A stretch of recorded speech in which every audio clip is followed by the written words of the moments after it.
quality of education that we give to them. And we need to make sure that we have all systems in place that when our children leave this district, that they are headed to a bright future in whatever area that is that they choose. They're prepared to do that. And that's why I want to be a part of the school. Thank you. Mr. Jones. Yes. Madam Chairman, trustees, I've been a member of this community for almost 40 years. I left California because I was a dairyman down there and I wanted to continue dairying, and I had to hold up to my cattle, and so this is why I'm here. I've raised 4 kids, countless number of grandkids. In fact, I have grandchildren in the school district right now. As far as education is, I'm a Cal Poly graduate from San Luis Obispo, California. I'm a cheese maker, ice cream maker, yogurt maker. That's what my folks had as a milk plant when I grew up. And when that went away, I went to work for larger milk plants, and then it became evident that that was not my calling, so I came to Idaho. Over the years that I've been here, I've been through the LIA program, which is Leadership Idaho Agriculture. I just got an award from them just a few nights ago for my longevity with that organization. I've taken night classes at the high school here to learn how to get on the internet back when the internet was just around the corner. I've been a Rotarian for half my life, roughly. And through their efforts, they've trained me to be a facilitator, learn community development, project development. I learned a lot about fundraising. And I'm the past district governor for the organization in the state of Idaho. My business experience, as most of you know, I own a dairy at a farm out here in the old Hannah School. Been there all my adult life, it seems like. Why I've decided to step into this fray is because Emmett's been my home for most of my adult years. I experienced the ups and downs of this district from a parent's point of view, from a grandparent's point of view, and from a taxpayer's point of view.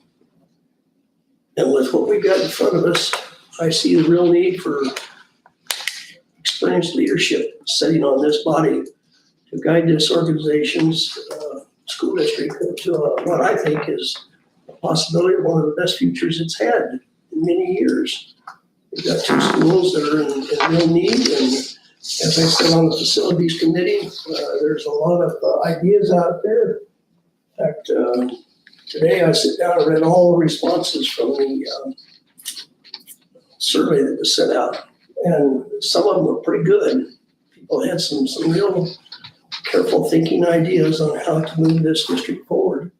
And our kids deserve all that we can give them. Thank you. Okay. Thank you. We'll start with Mr. Hamilton on number 2. Okay, Jeff, what do you believe is the most important focus for a school board?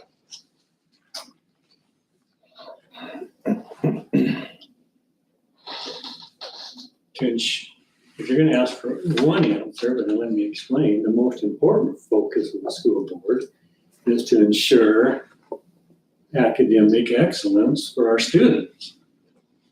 That's what it all comes down to. How do we do that? That's why it's very difficult to say the most important thing. Well, to me, that's it. That's the center of all that we do, is for our kids. But in doing that, again, you and I, we represent the citizens and the patrons of this community and of this school district. That is a key focus of a school board. In order to create that system of excellence, we have to have all things in place. When I say that, it is true. We have to have good facilities. We have to have a staff. And when I say staff, I mean all people that are involved in the educational process, from the from the bus and the cooks and the facilities and the maintenance and all things, all staff, teachers, administrators. We have to have quality staff. We have to have a curriculum that really stretches our students and helps them excel and brings, I guess, more knowledge and good and opportunity to them. And a critical component, again, is the trustworthiness of the citizens and what the school board does. But again, I say it comes down to we, you, us, we are the head of this school district, flat out. This is where the decisions are made. It's where we receive input and make decisions. And we have to make sure that all of those things are based upon helping our kids get the quality education that you and I know they need to be able to compete and excel in the world today. Thank you. Terry, if you'd answer the same question. Okay. You know, you're asking what do you believe is the most important focus for a school board in this time frame? I think one of the most important functions of the school board is to regain the trust of our community. What we're going through right now has it centered around people that are not sure of what's happening within the school district. We not only have to regain that trust, but we have to build confidence within the community that the decisions that are made here will be for not only the best interest for the school district and the children that are in it, which is our primary responsibility, but for the patrons of the district also. Building community support for what's in front of us is paramount to getting the job done.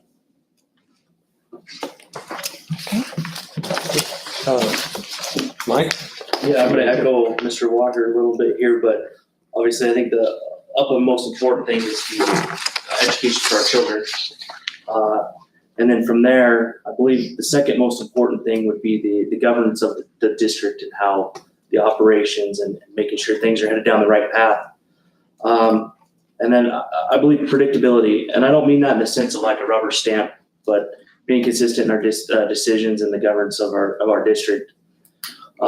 The accountability and transparency moving forward, making sure that everybody's held accountable and that everything's transparent moving forward and going through all that. And then participation in our children's education and school events and community and stuff like that. I think that shows a lot and builds trust within our community and guides the board in the right direction. Thank you. Mr. Walker's next. Question number 3. Terry, Terry, excuse me. I had Terry on my mind, but I said Walker. just hold on a second, Bob. Yes. Heather went and got the cards, so now, 2 minutes. okay. So Right. now we'll take care, she'll be the timekeeper, so that, and then she'll show you if you have a minute remaining. And Is 2 so on. minutes enough? What do you want to do? Up 2 minutes? Is that same? Okay. Go ahead, Bob. Hey, Terry, what do you see as the opportunities and challenges in the Emmett School District? You know, when I sat here last time, I had that question. And going through the results of the survey, I came across a quote that I think is worth relating here. One of the responses said, Emmett is behind in facilities and function of facilities. Buildings are falling apart and we need more upgrades to help our kids. Wow. That is how our community, some of us, and I think maybe even more of us, view what's going on with the school system. We've got some old structures here that need to be upgraded. In the facilities committee, I've had an opportunity to tour some of these schools that have had the latest and the greatest, so to speak, in technology, upgrade and training and teachers and so forth. And I think this gives us a unique opportunity to bring together our citizenry and those that are knowledgeable in construction and build us a facility that'll give the teachers the tools that they really deserve to give our kids the leg up that they have to have in our today's society. Thank you.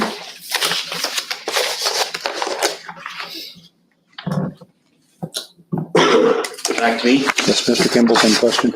Okay, so the opportunities that I see within the Emmett School District is we're a growing community. Some could see that as a challenge that some of us that have been here our whole lives, but growing community, I think that's a huge opportunity for us to develop and become a better district. I think we've got the opportunity to capitalize on some of our CTE programs and then push our children in that great area that's up and growing.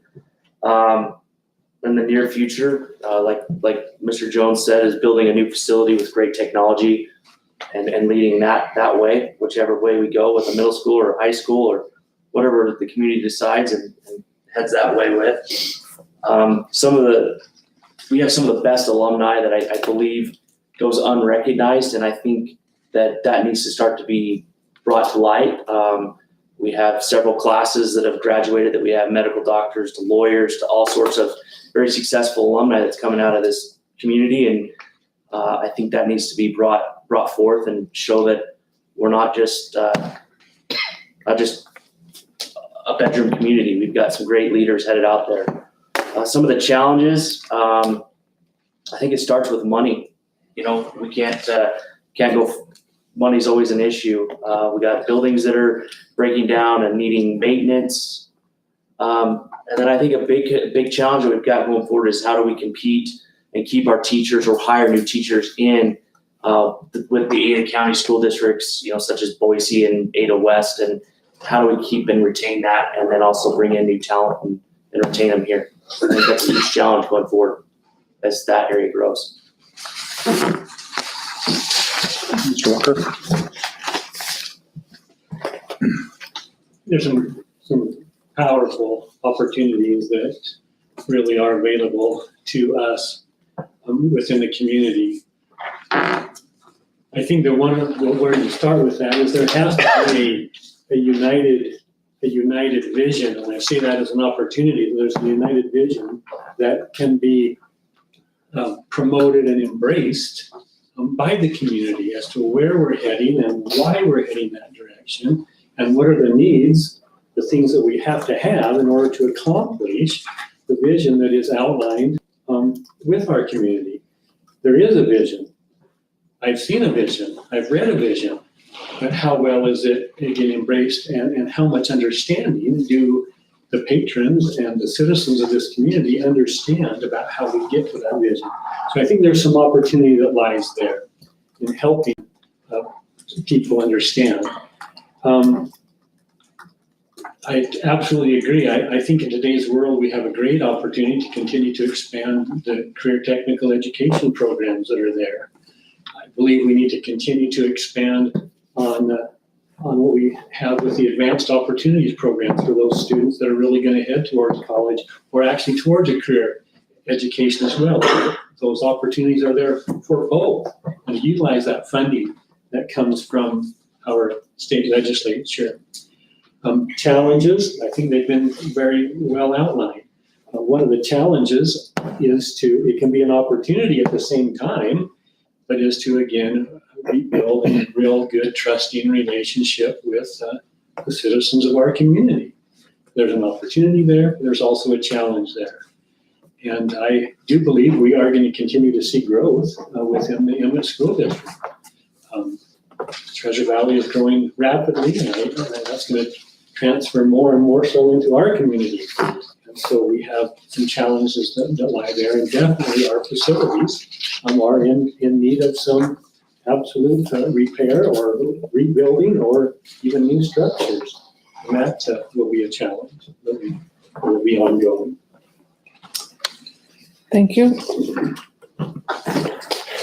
Mr. Mike, Back to me. I believe so. Okay. What are the factors on which you will base your decisions as a school board member? Well, first and foremost is whatever the decision lie in front of us, it's gotta be about the facts, right? And how that's going to influence the decision, it's gotta be based on facts. And then it's gonna fall into what issue is at hand and how it fits our policy, or how does it need to shape our policies. And with that same token, it goes into state laws too. How does that decision, if it affects our state laws, are we following in line with what the state sets forth for us? And then obviously, depending on the decision, how is that going to affect our children and our children's education? Depending on what the decision that has to be made, that could be switched around. How does that decision fit our kids? Could be the most important thing. And then how does that decision going to impact our community in the sense of, is it going to affect our taxpayers in a short or in a long-term sense? Because as we are growing as a community, we're not a very wealthy community in the sense that we can't just raise taxes and continually to pay that. So that always has to be in the back of our heads as we're making decisions. And then are we remaining consistent in our decisions so that if something were to ever happen, we can show that we remain consistent and building that trust back. Thank you. Thank you. Mr. Walker, same question. It seems like I keep going back to this similar theme with a couple of these questions. And so what do you base your decisions on as a school board? Again, the best interest of the students.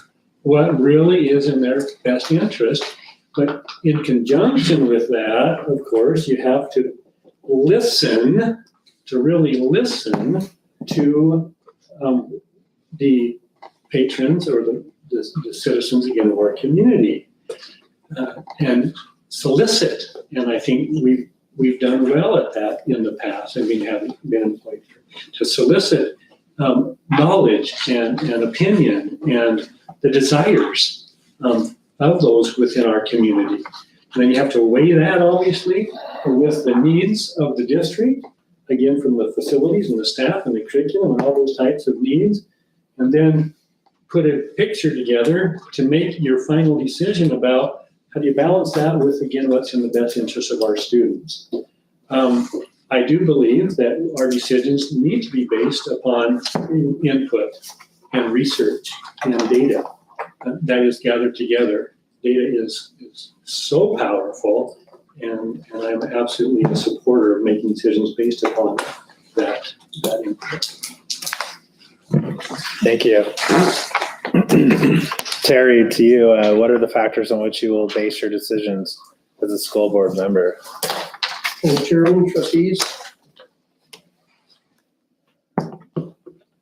Well, first of all, needs.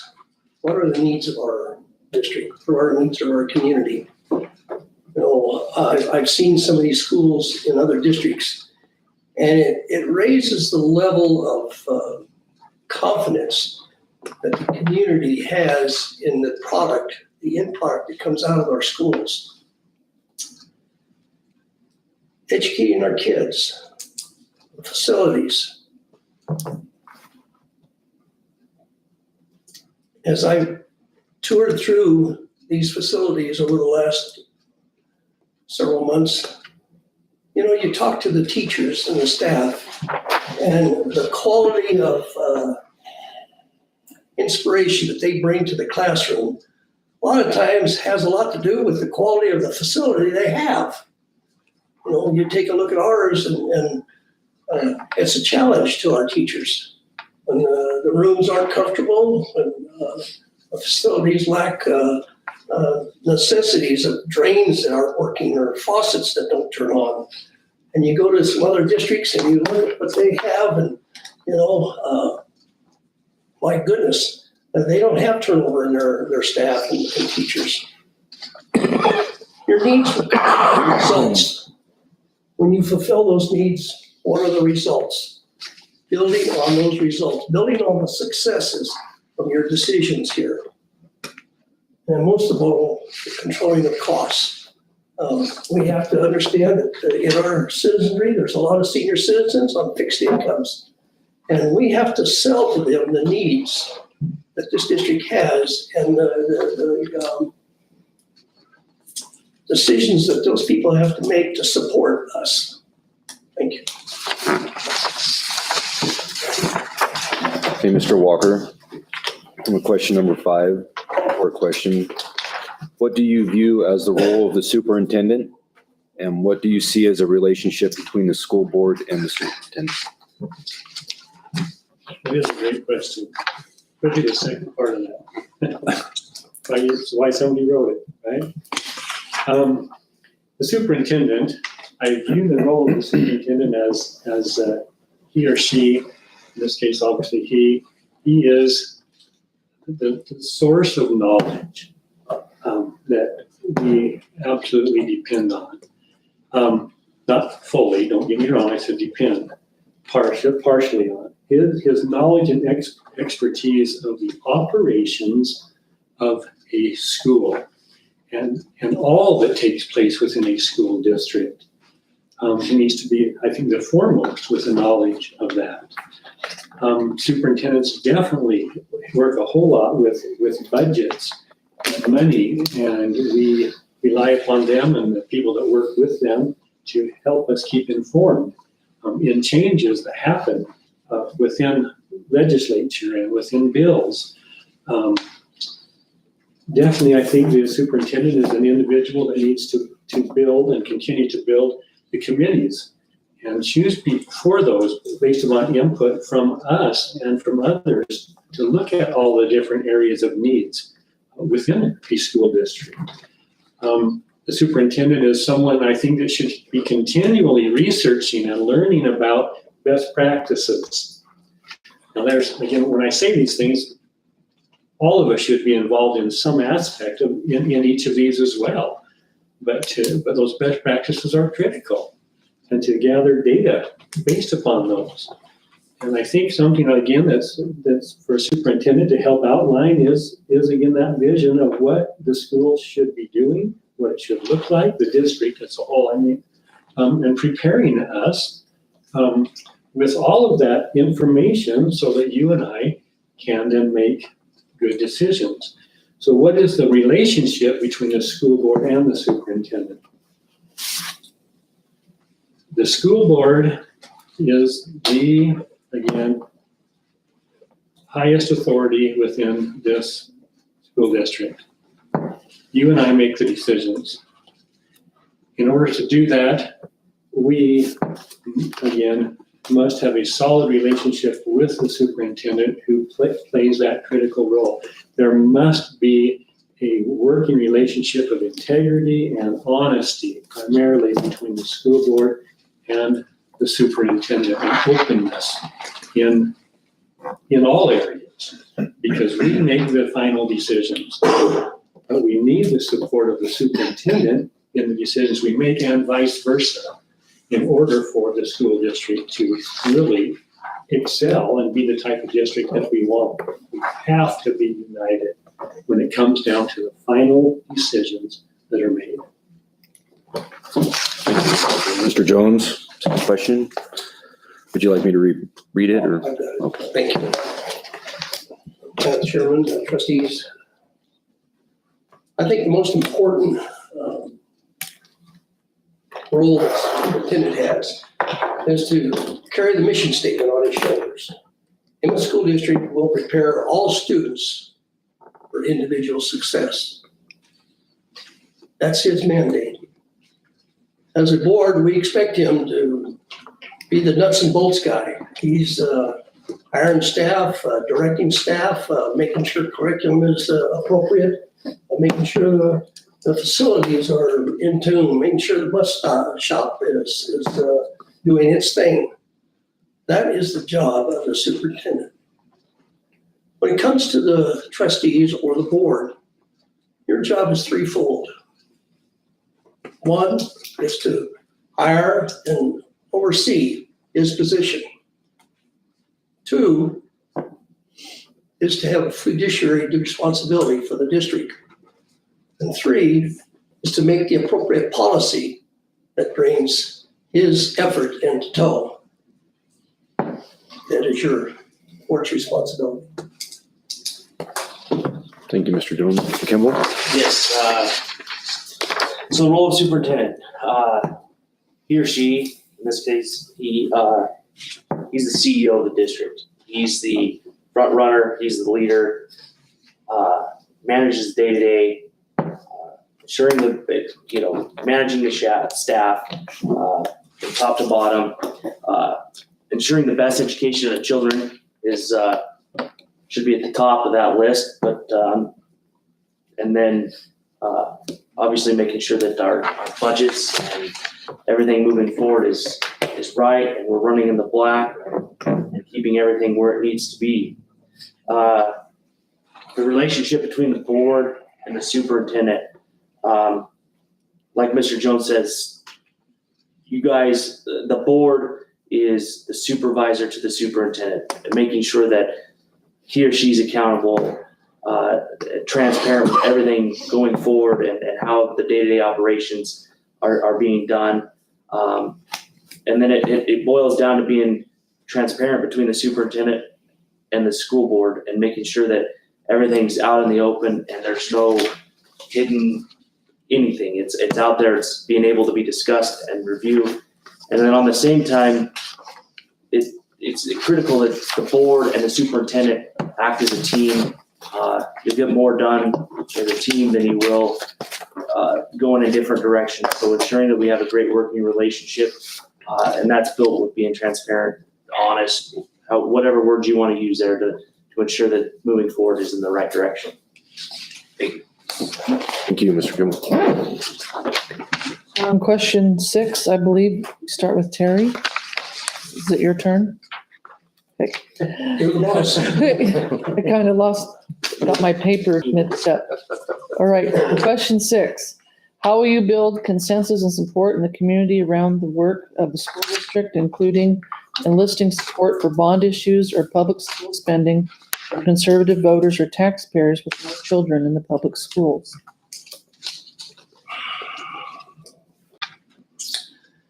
I enjoy my time as a Rotarian, and particularly with the club we have in our area.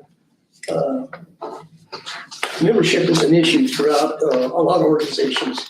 And the one thing that our Rotary Club has is success. And we have a success in building a lot of help for the local kids. And that success breeds involvement, success, membership, and so forth. But when you look at the school district, I've been sitting on the facilities committee since it began. We've been collecting data, we've been touring school districts, we've been looking at facilities. And we find that the people in the community are hungry for the information that this committee has been putting together. Through the survey that was out, the questionnaires that came back. Again, I read every one of them, and I was really shocked at the lack to the total knowledge that people had in our community. I think the board is a spokesman for our community. It needs to be out there, being involved, saying the word. I work with Farm Bureau, I work with the ag community, I work with the Rotary. I have that unique capability of transcending both sides of our community. We need to get more people involved. We need to encourage them to educate themselves so that we can build this trust that we seem to have lost, and the confidence that they can know that when they say that we're going to have X amount of dollars in a bond, that it's going to be spent well, that the results are going to be kids that are going to be educated, and a facility that's going to be maintained over decades and not let go like we've seen here lately. So to view those people is to have respect for them and bring them into the fold. Thank you. Okay, Mr. Kimball. I think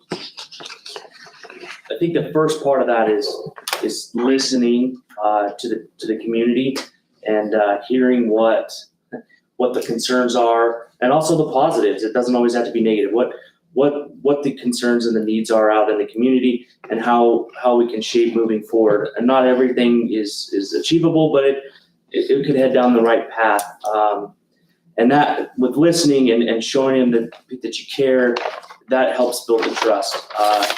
And I think going into the bond issue, I strive to be a person of integrity. If I say it, I try to hold true to my word. And I think, if we can put together a bond package that is a true representation of numbers and that there's no, hog spending in there, that we've got a good deal. And then at the end, when we're out building the new school, we don't have to come back to the community at some point and ask for more money because we didn't have quite the right numbers put together. And I think that trust and that relationship will start to build that when we go to ask for that money from the conservative voters and also the taxpayers, and building that relationship to help get the bond to pass. Thank you. Mr. Walker? It seems like in a district, it's a real challenge, definitely when it comes to financial matters. But to build that consensus and rapport, especially when it comes to bonds and even levies that need to generally kind of be ongoing for the financial differences between our needs and the state funding, we have to make sure that we get information out there the best way that we possibly can. And it never fails. People say, well, I didn't know, or I didn't understand, or I didn't hear, or I didn't. And so we need to continue to use every avenue. So when we are looking at changes or needs, facilities, whatever it may be, that we use social media, that we use email, that we use newsletters, that we use the media, the newspaper, every way that we can, flyers, to make sure that I know all that costs money, but basically to inundate people with no excuse for saying I didn't know about, I didn't hear about, I didn't understand, because that is where where the resistance comes from. And also I agree that I happen to, out in the Letha area, happens to be, in my opinion, a pretty conservative area. And a lot of the times I've heard things like the needs versus the fluff, and we've heard that from all three of us, to help the community understand that where the needs absolutely are, not anything maybe sometimes but beyond, these are needs. These have to be met. And then looking into the future, of course, there's going to be growth and things that we want to be able to accommodate for also. And then I believe in the power of community meetings and soliciting and getting people there and facilitating those wherever we need to in different areas and places throughout our community to make those open invitations. Thank you. I saw the red card. Makes you nervous.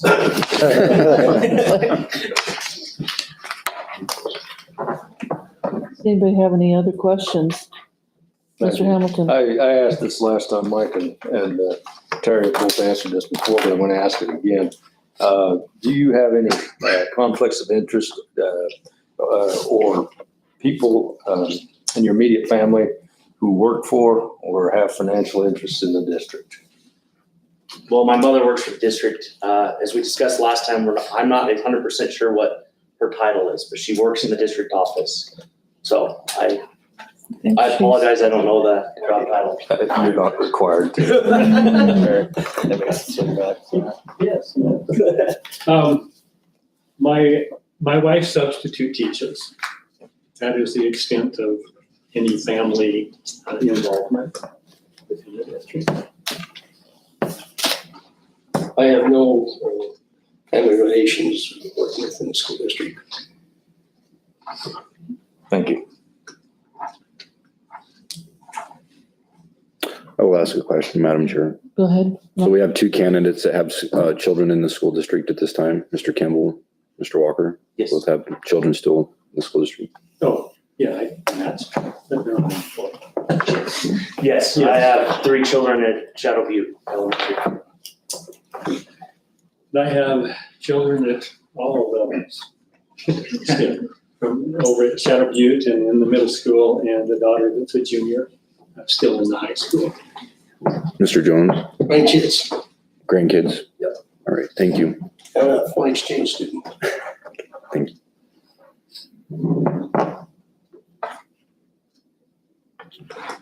Do you have any questions, Jefferson, or you just full? I just fall.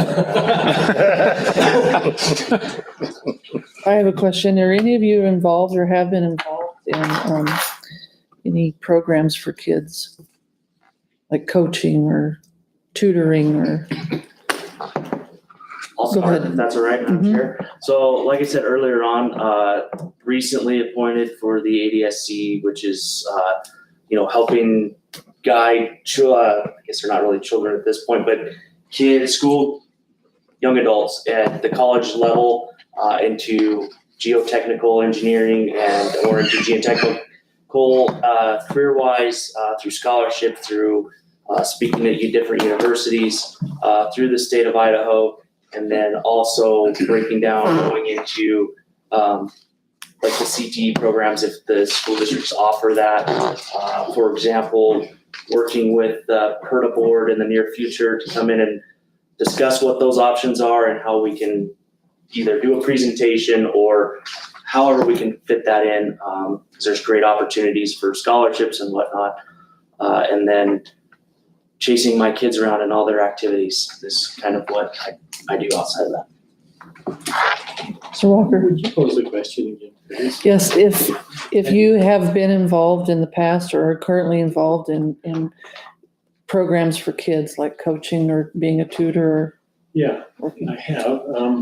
Definitely have a coach. I coach varsity sports up in Kootenai High School in Harrison, Idaho, volleyball, and assistant coach in track and basketball there. Of course, I've been teaching for 25 years, and so I work with students obviously every single day. Well, except sometimes during the summer, not so much. I've served as a scoutmaster 2 different times, and so I've worked with youth in that setting. Definitely done several things, again, within the school district itself, and just working with students. What is that thing? My mind just went blank. I didn't know what happens when your mind goes blank, because every fall, they're gonna do it again this year, but I organized and put on a thing for the 8th grader. Reality Town. Thank you. Reality Town, oh yeah, that's cool. And my wife and I also, up at Harrison, we were the wrestling club. She was a wrestling club president, and so we organized a lot of the wrestling events for the younger kids. So lots of experience. Now, when you say Harrison, is it Harrison, Idaho, It's up by Harrison. St. Mary's or? Yes, Harrison, Idaho, and outside of Harrison is a little school. It's called Kootenai High School. And it's a 1A school. Yes, yeah, on the end of Lake Coeur d'Alene. Yeah. Yep. Mr. Jones? Madam Chairman, trustees, I've been involved with the school district over the 40 years that I've been here, whether it's trying to decide what to do when we built the domes, to being part of the site selection committee when we built the elementary schools, to the futures committee when we went out and decided to gather information on what a classroom would look like in 5 or 10 years. That's the capacity that I have been involved in the school district directly. Indirectly through Rotary, we do a lot of fundraising. We have a fundraiser coming up, and right now we've got 30 some odd different organizations for children that have requested close to $40,000. And there's a good chance we will meet that need. And not only do I work with the Rotary Club itself, but I sit on the foundation and help funnel that money into what the kids need for, the Boy Scouts, the FFA, 4-H, different organizations in our community. They have the dollars they need to be able to do the activities and whatnot for the year. Outside of that, I'm a Sunday school teacher, if that counts. Okay, thank you. Thank you all for your answers. Anybody have any other questions? Okay, It just leaves you, Mr. Peter. You're the only one that didn't answer. It was a, I saw his shake. yeah, there was a little bit of palsy He going gives on. me the stare.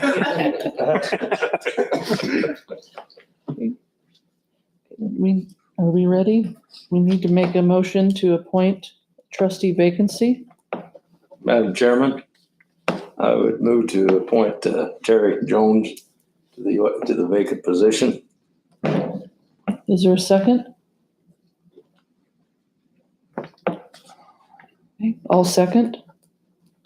Okay, any discussion? Okay, I'll do a roll call vote. Ronnie? Nay. Jefferson? Aye. Mr. Teeter? Nay. Bill? Aye. Aye.